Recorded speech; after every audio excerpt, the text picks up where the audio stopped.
and welcome to another keto vlog. I'm here to talk about the meat industry and the keto diet because I think that too few people, if any, address this issue. Because we all know that the meat industry is pretty bad. It's like concentration camps for animals. And I mean, when we follow a ketogenic diet, we do eat meat, of course. Meat, eggs, chicken, dairy, not so much dairy maybe, but other animal products. And I'm quite concerned about this because I'm not really okay with how the meat industry works. I'm not really okay with like pigs and cows being put into tiny boxes or chickens being like just grouped together and they just pick each other's feathers, and it's just horrible. And I've seen a lot about this, and fortunately in Sweden we have pretty high standards for how we treat animals and even the animals we eat.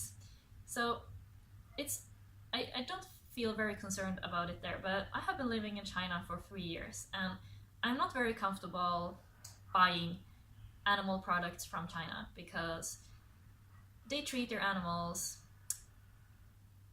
in a horrible way, to be honest. And I think it's quite important to raise this question and how we can eat animal products with a clean consciousness. I have seen a lot of keto people go from low carb keto diet to vegetarian low carb or a vegan diet. And I fully understand that because I have felt that pull myself to eat less meat. And what I've realized is a couple of things. That if we stay truly keto with 80% fat and about 20% protein and a tiny amount of carbs, we really don't need to eat that much meat. The amount of meat will be quite small compared to all the fat. And we can take fat from eggs, for example, avocados, and coconut oil. And I know a lot of vegans say that it's disgusting to eat eggs, for example, because it's the chicken's menses. But I mean, I really think it depends where the eggs come from.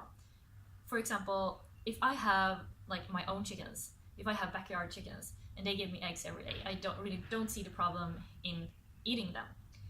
I do see a problem buying eggs from caged chickens, but there's always an option where we buy our eggs, where we buy our meat. And I think it's really important to do the right choices here, because if we buy grain-fed beef, for example, it won't be as nutritious as a grass-fed beef. So it's also a health choice, definitely. And I know that there's like in a lot of places in the world, animal care isn't really a priority, and that's why I think that the keto diet might not work in all places of the world. Like I do think that there's a difference in metabolism as well. For me, as a Nordic person, I have a hard time digesting a lot of fruits, for example. Meanwhile, a person that has been growing up in the Philippines or Vietnam, for example, might have easier digesting those kinds of things. So I also think that matters when it comes to optimal health. So I don't think there's a one-size-fits-all solution here, and that's also something to consider when we combine a diet or health choices with the ethical aspects of animal care, for example.